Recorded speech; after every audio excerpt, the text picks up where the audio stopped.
ఎదను గుడిలాగా మార్చేసి ఎదుట దేవతను చూపించి ప్రేమ పూజలే జరిపించేస్తావు. ఇంత మాయలో పడదోసేస్తావు.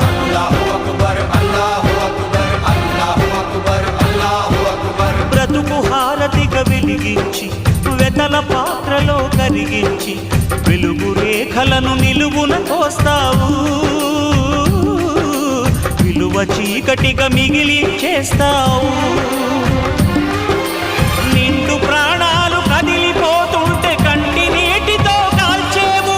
బండరాయిలా నువ్వుంటావు కనుకనే బాధపడలేవు. ఈ మాయలన్నీ నీకే తెలుసని మనిషిని పట్టుకు వేధిస్తావు. గుండెనెందుకిచ్చావురా?